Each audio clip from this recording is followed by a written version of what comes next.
I guarantee any agent out there, if they have those two on point, they're going to be successful. There's no way you can fail. So the big question is, what are the top agents doing to absolutely crush it in real estate, grow their teams, and add more transactions year over year while so many struggle? If you ever thought about this, you're not alone.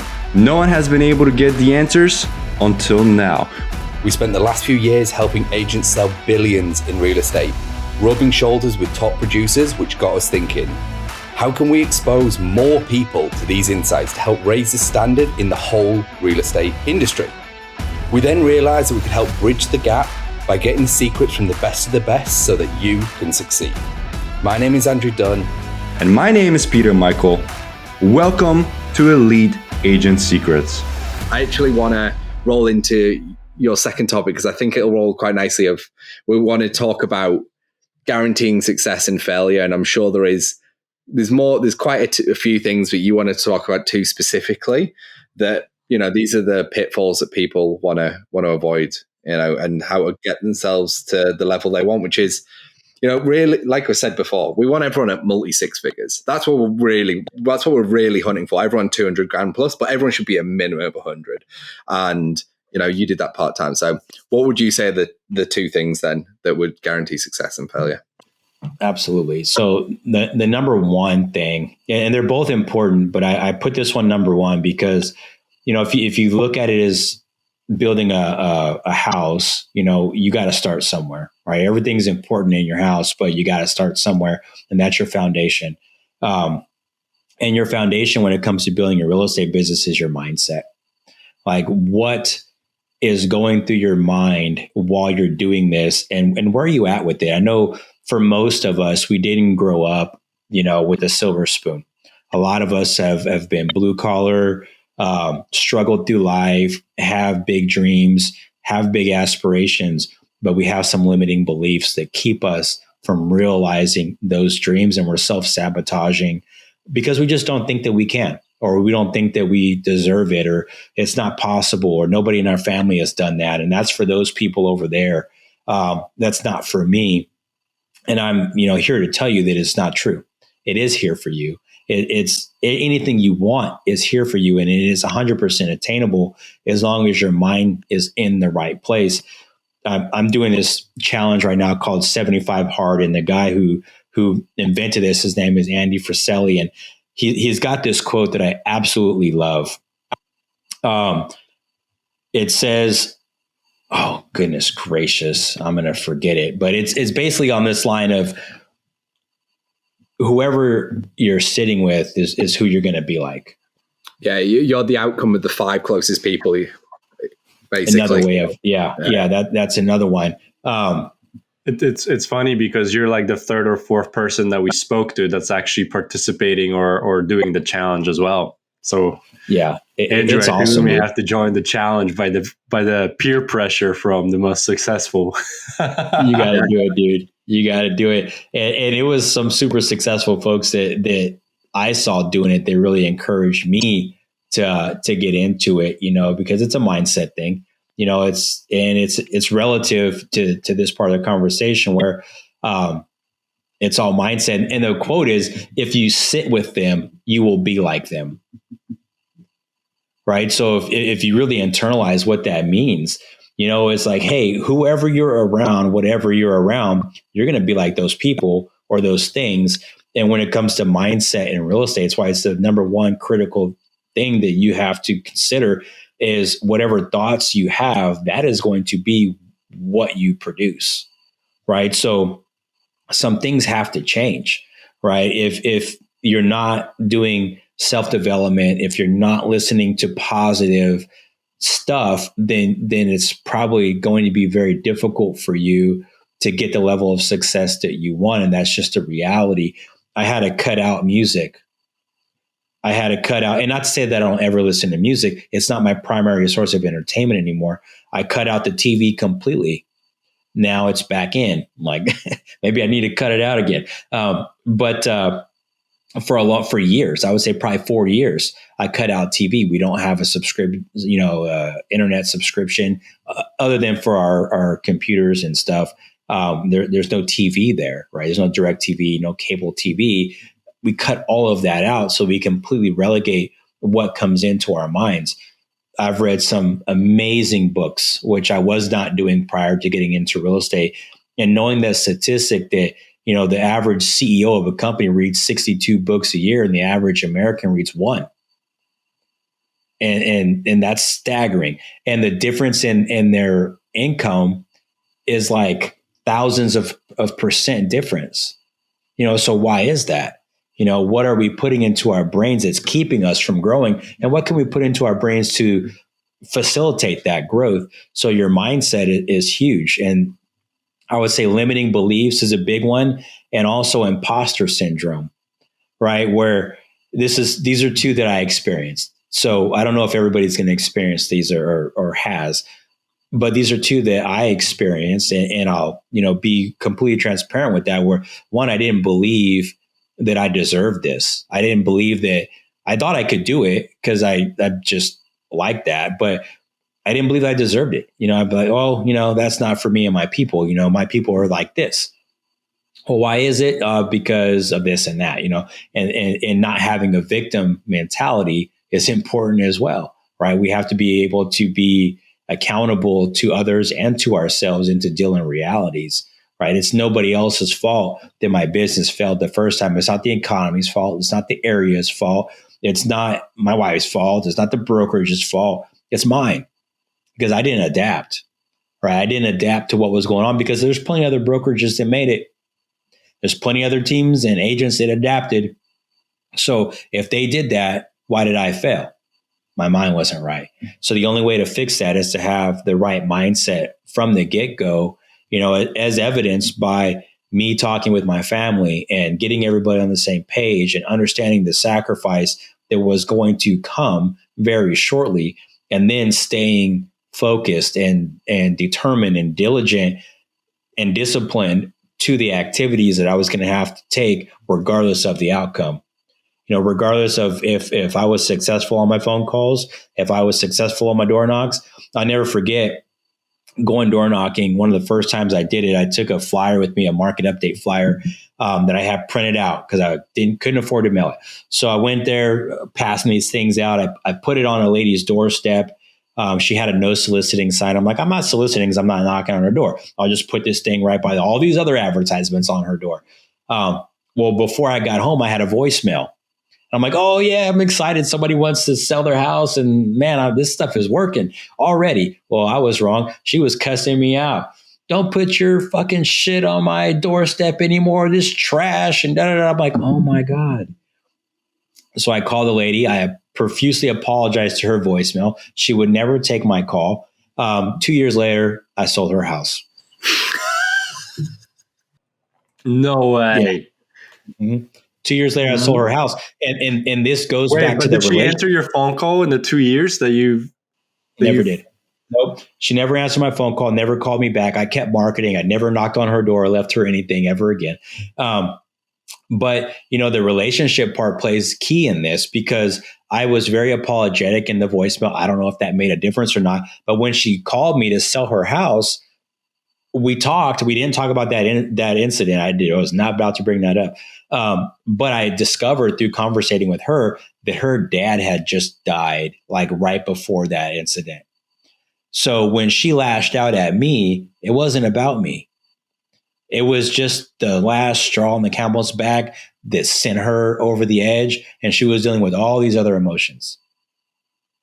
Right. So, wow. So you just never know like where you find people. And that's why, your mindset definitely has to be strong. So that's the number one thing. And the number two thing is implementation.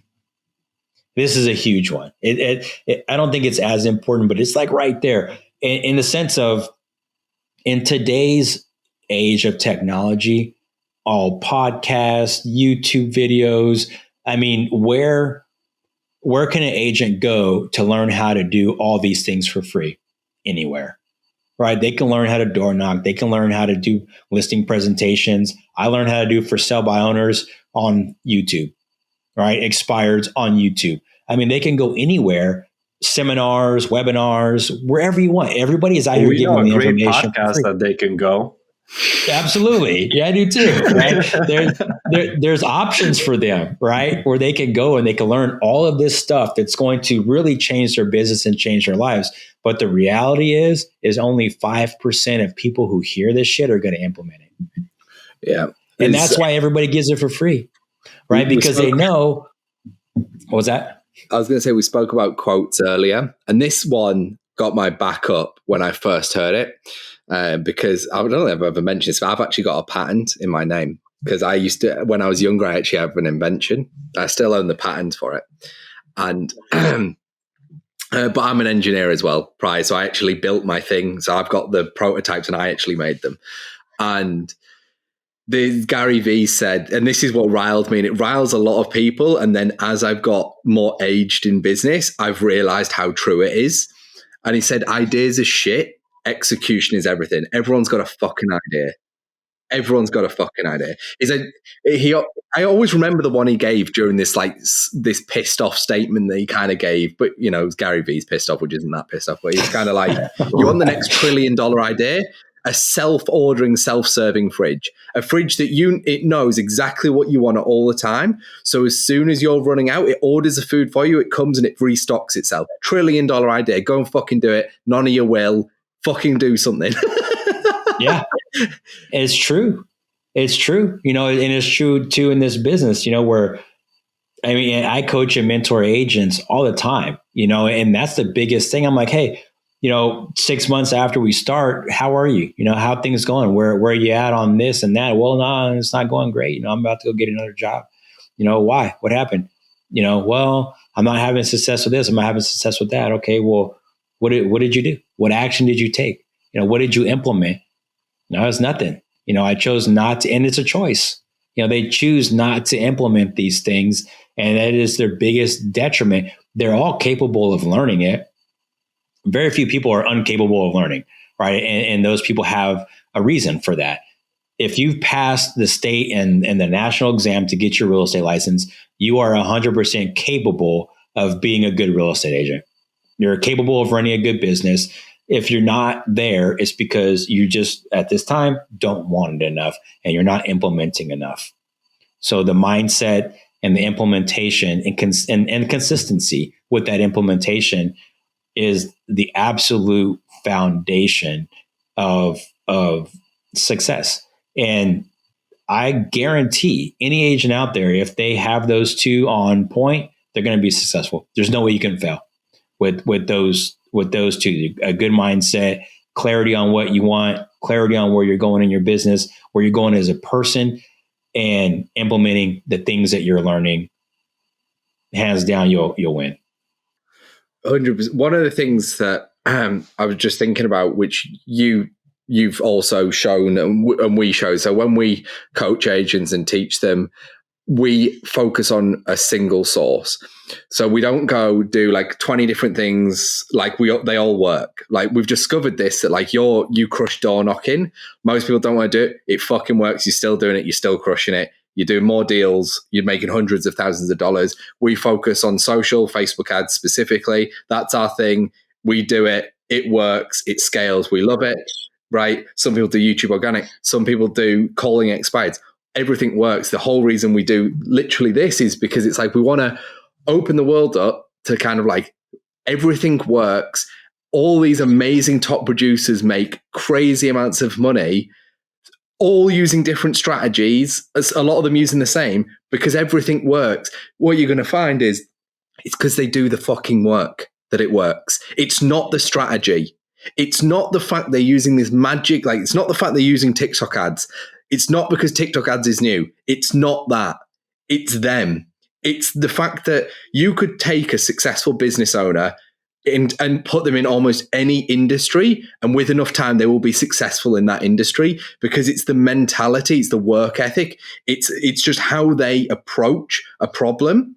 They're solution people, and they just fucking do the work, and they go through the hard yards, and that's what you're saying. It's like this shit works. Like door knocking, it works for me. It works. You can make a lot of money doing it.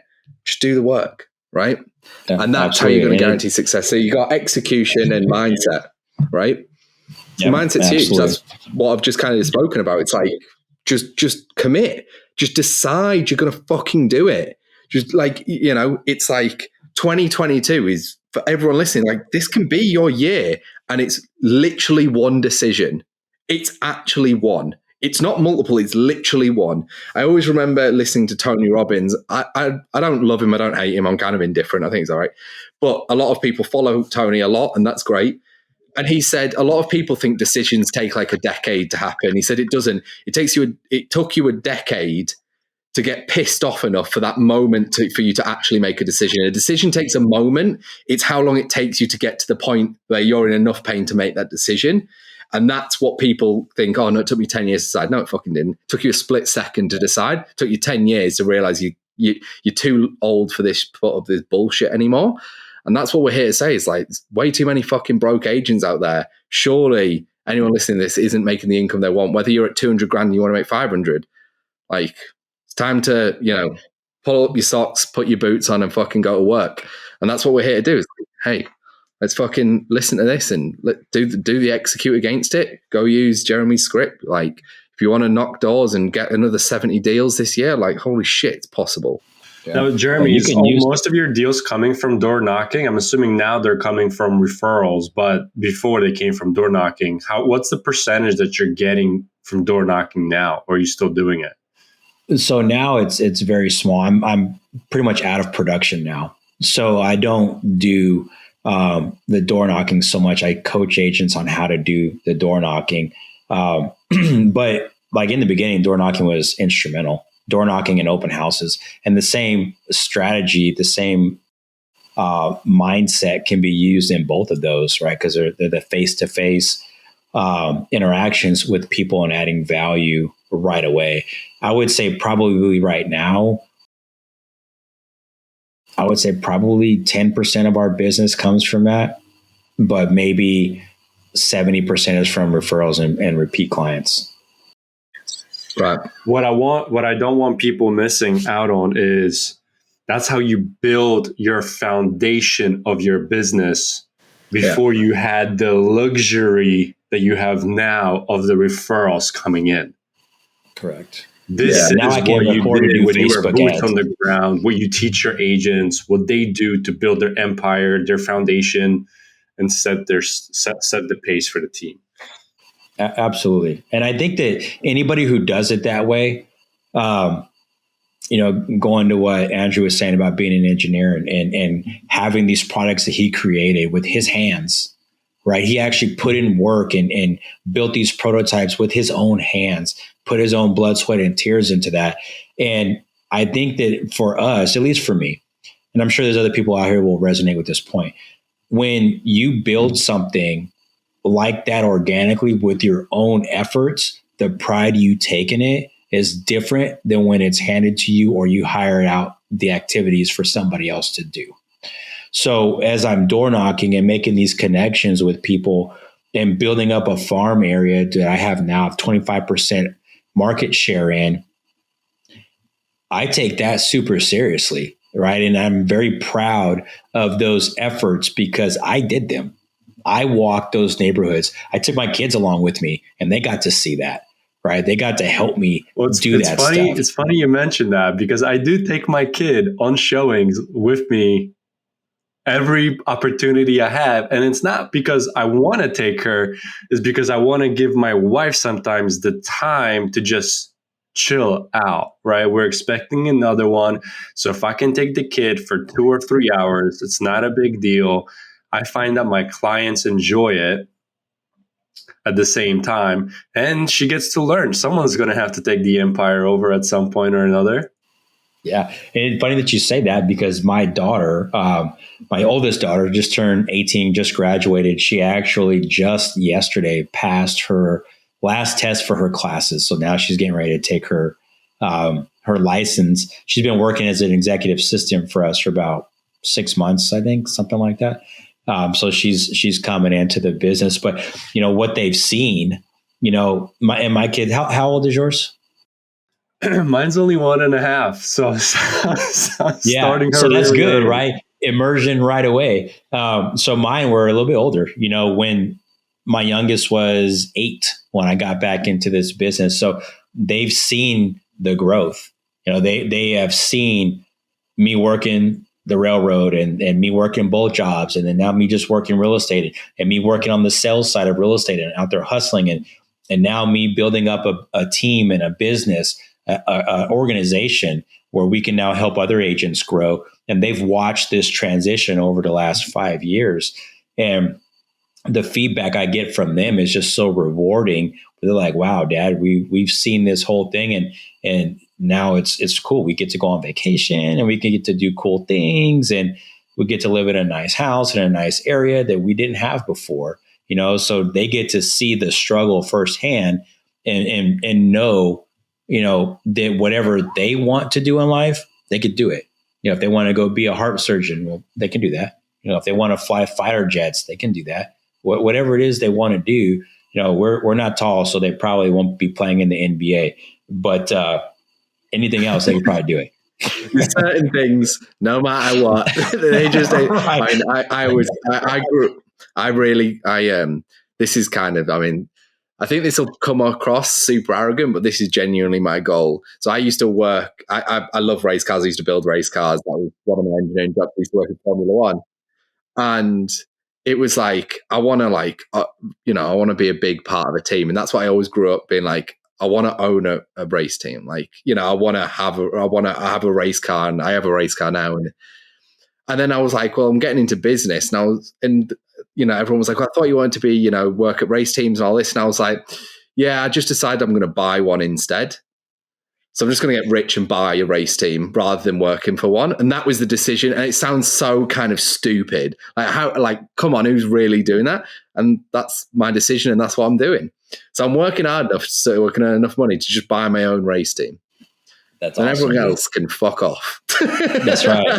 That's right. I like it. But it's those big ass scary goals, right? That motivate you and get you going.